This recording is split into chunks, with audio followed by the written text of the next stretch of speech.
Hello students, I hope you all are doing very good. So I'm just starting with a new crash course and I don't think कि आपको कहीं पूरे YouTube पे ऐसा कोई crash course free में मिलेगा. So I just hope कि आप लोगों के लिए अच्छा हो and you guys shine like a star. So let's start. If you guys like it, please continue watching the videos and start it. So we'll be starting with the history of medieval India. So India and the world. I will read one line, like a paragraph I'll read. उसके बाद मैं explain करूँगी ताकि आपको एक overview लग जाए. And even if you'll not have the book, you can refer my videos. So the 1,000-year period between the 8th and the 18th century saw important changes in India and the world. New social and political forms rose in Europe as well as Asia. The new forms also had profound effects on the thinking and living patterns of the peoples. These changes had an impact on India. Also, since India had long standing trade and cultural relations with countries around the Mediterranean Sea and the various empires which arose in the area, including the Roman and Persian empires. So, what this paragraph is telling, basic idea क्या है? India और उसका relation with the world. तो ये बात हो रही है 8th सेंचुरी की. Between 8th and 18th century बहुत सारे चेंजेस हुए. हमारे फाइनेंशियल चेंजेस हुए, हमारे फॉरेन एक्सचेंज में चेंजेस हुए, इम्पोर्ट एंड एक्सपोर्ट में चेंजेस हुआ. Like new social and political forms. Like Europe हमेशा से डेवलप कंट्री था, वहाँ पे industrialisation we have all studied about it. ये सारी चीज़ें वहाँ पर हो रही थी. And with that, which was affecting us or having a great impact on us as well. Industrialisation वहाँ पे इतनी ज़्यादा हो रही थी तो वो हमें भी कहीं ना कहीं इफ़ेक्ट करेगी, इम्पैक्ट उसका पड़ेगा. तो that's how we are looking into. और बहुत सारे पॉलिटिकल रिफॉर्म्स हुए यूरोप में. The new also had profound effects on the thinking. और ये सब जो न्यू रेवोल्यूशन हो रहा था इसकी वजह से हमारी थिंकिंग भी चेंज हुई. इवन वो टाइम था जब इंडस्ट्रियल रेवोल्यूशन हो रहा था और रिनाइसेंस वगैरह हो रहे थे. At that time great philosophical changes have occurred and even great scientist have been there and बहुत सारी डिस्कवरीज हुई. We have been heard of Galileo Galilei. हाँ, उन्होंने टेलीस्कोप डिस्कवर किया था उसी टाइम पे. And even the earth is round, that concept was also taken over during that time period. So why I'm relating all these things, it's because when you write the answers, अगर आप ये सब चीज़ों को mention करोगे exam, तो you'll have a better impact on the examiner. So that's how I'll keep guiding you guys. So next is what these changes had an impact on India. That's what I told you. और India का जो trade था वो पहले उतना ज़्यादा नहीं था, but now since there is a change in political and social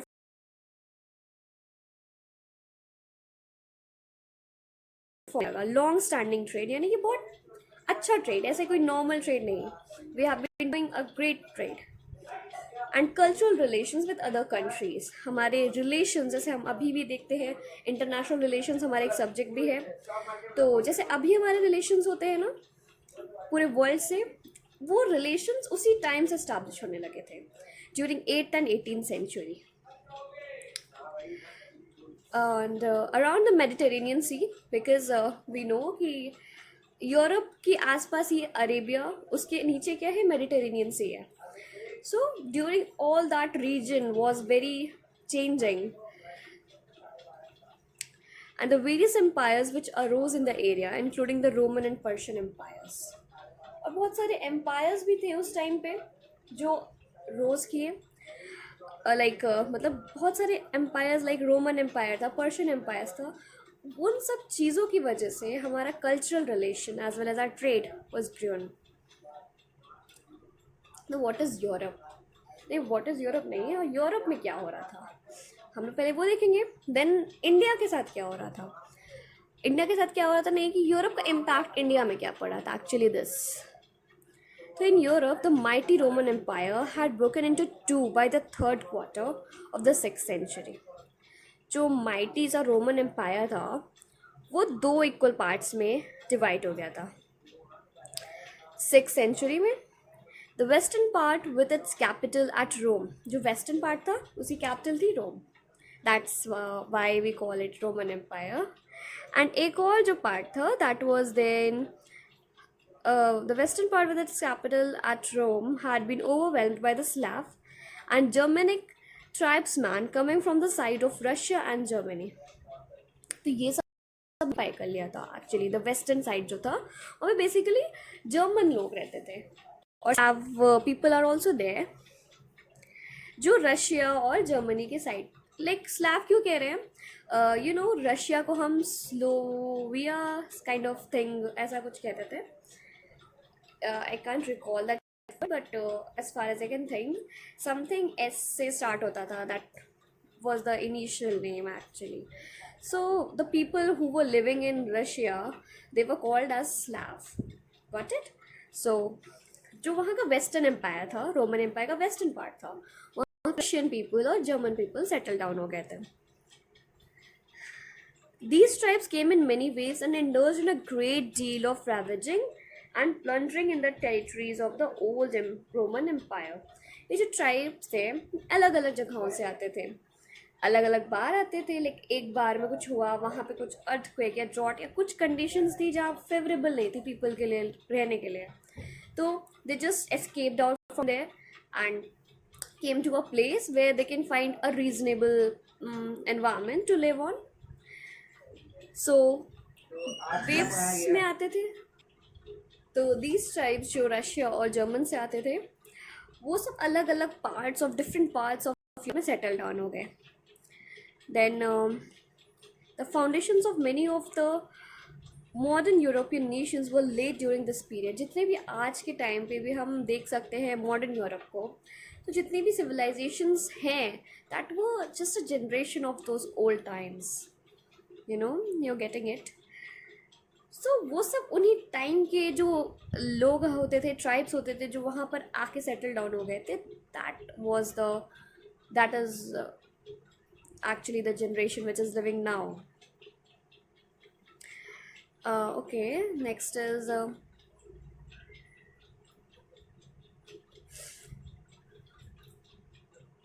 now we have been studying about the western part. Now we'll look into some eastern part also. Eastern part में क्या हो रहा था? तो ईस्टर्न पार्ट की जो capital थी वो कॉन्स्टेंटिनोपल में थी एंड वेस्टर्न पार्ट की कहाँ पे थी? रोम में. ओके, सो कॉन्स्टेंटिनोपल का एक और नाम था that was Byzantium. This empire which was called the Byzantine empire included most of eastern Europe.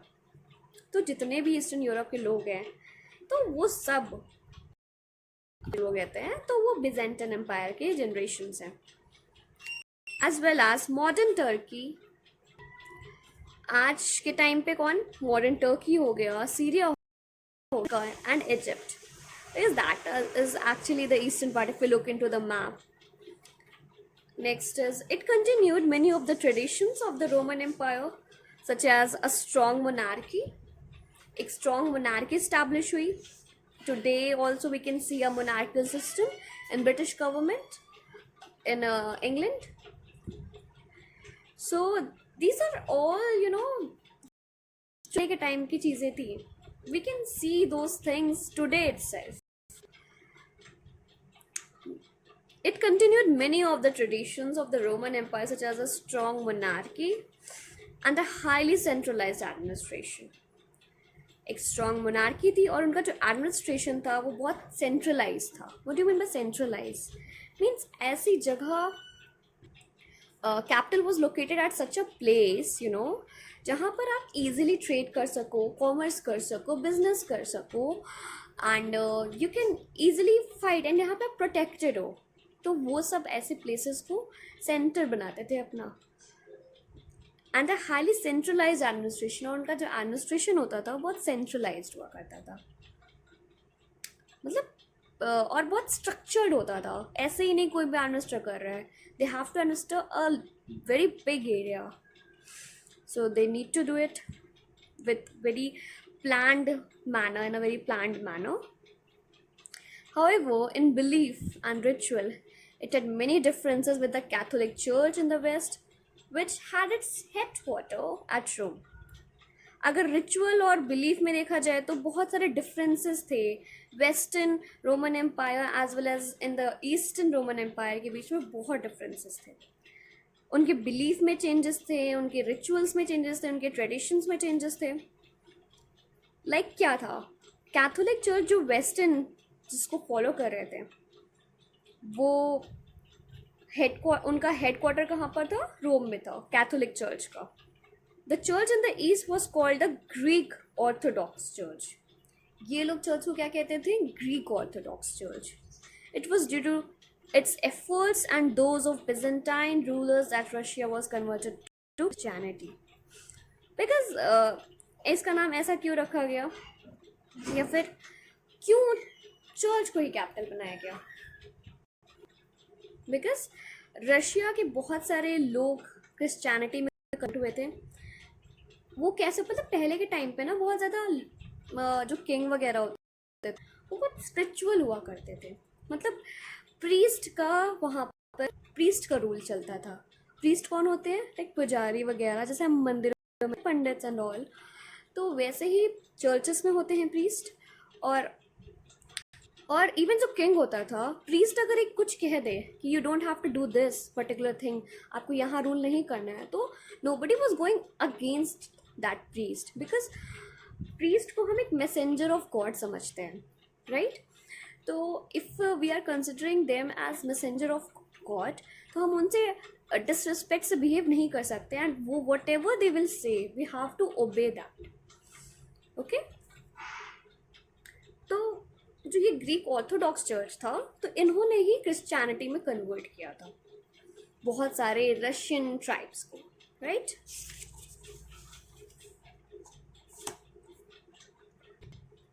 Next is what, Byzantine empire was a large and flourishing empire.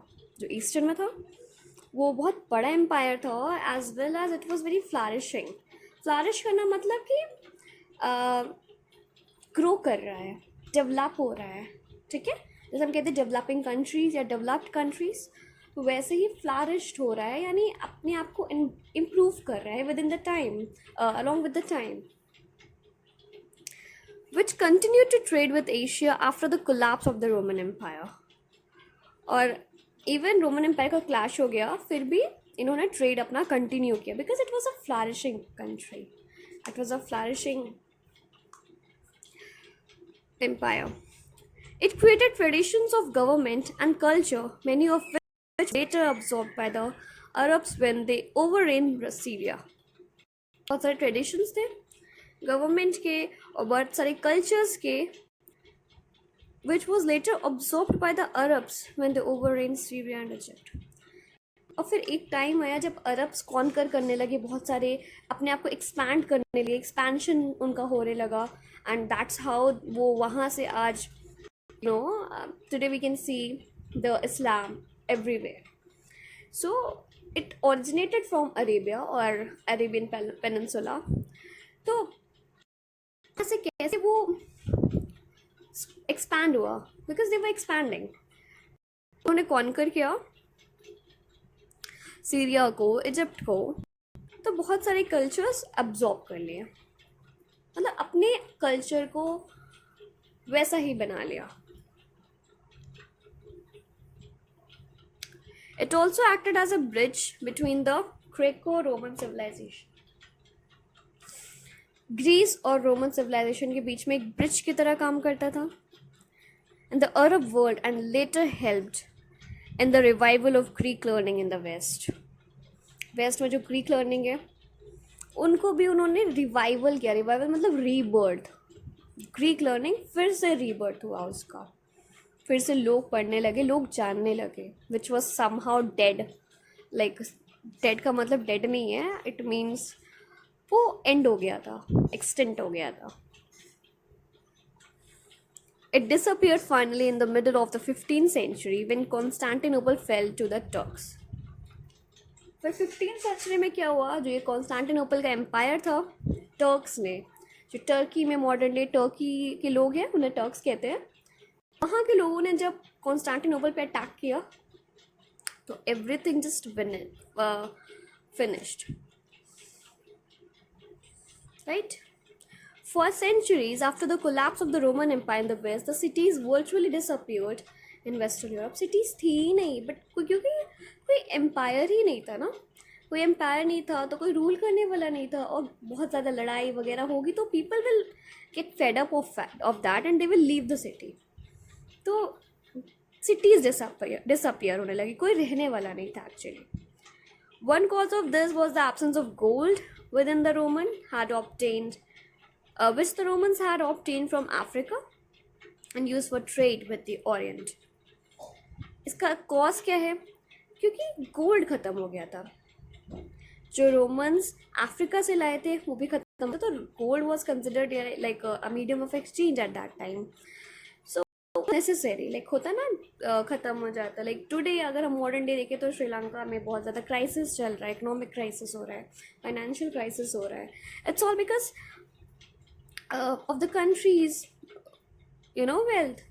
तो वहाँ उस ज़माने में गोल्ड जो हुआ करता था, that was the wealth of that region. तो gold was finished. The period between and 10th centuries was for long called the Dark Age.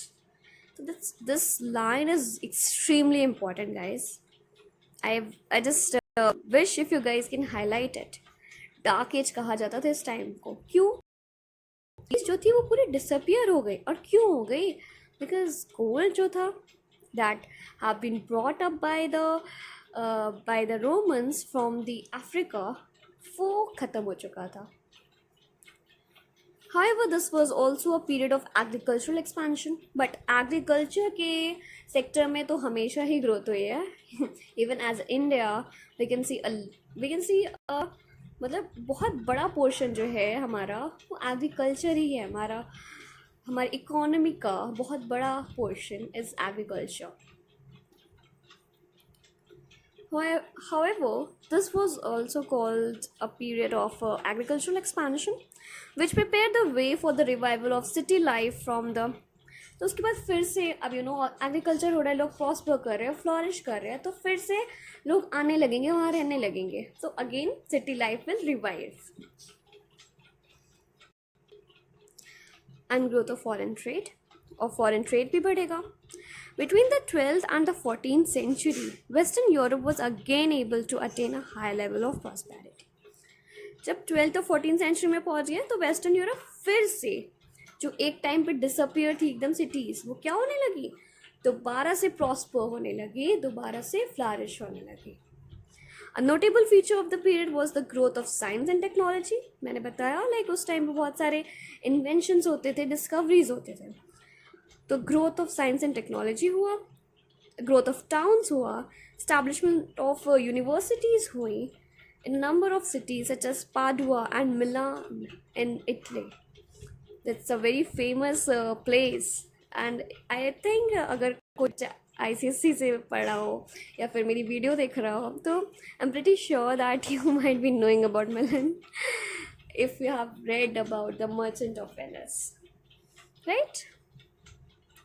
The universities played an important part in the growth of new learning and new ideas, which were gradually leading to the Renaissance, the rise of a new era, which I told you in the starting कि उस time पे Renaissance हुआ करता था and revolution हो रहा था, industrial revolution. Industry setup हो रही थी, बहुत सारे critical thinkers आ गए थे हमारी सोसाइटी में, and great scientists have been born, बहुत सारी चीज़ें हुई थी उस टाइम पे. सो आपको जब आंसर लिखना है you have to link all these points. आपको सिर्फ एक डायमेंशन में नहीं सोचना है, you have to be multi dimension. Getting? So I will be covering one topic because मैं सोचती हूँ कि देखो कोर्स कंप्लीट करना या बहुत कम टाइम पे बहुत ज़्यादा चीज़ पढ़ना is what UPSC demands for. आपको एक ही टॉपिक पढ़ना है बट स्टडी करना है उसका. I don't know कि if I am able to deliver it properly to you, but I am trying. अब फिर आपको खुद ट्राई करना पड़ेगा उसके बाद, या फिर आप वीडियोस को दोबारा देखो या फिर आप खुद उसको एनालाइज करो. बट आप किसी की वीडियो देख लेते हो ना तो बहुत हेल्प मिल जाती है. And I know because I been suffering, you know, I been also preparing for it. I mean preparing for it a little time back, you know. तो आई नो बिकॉज यूट्यूब पे बहुत ज़्यादा content नहीं है, बहुत ज़्यादा detail study नहीं होती, टॉपिक वाइज स्टडी नहीं होती. तो my aim is to, you know, एक टॉपिक को डिटेल स्टडी करना. Okay, so I wish you all the very best. And अगर आपको अच्छा लगे, only if you like this video, मतलब कंटेंट आपको अच्छा लगा, then only press the like button and subscribe to my channel UPSC Edu. Okay, bye bye, see you all.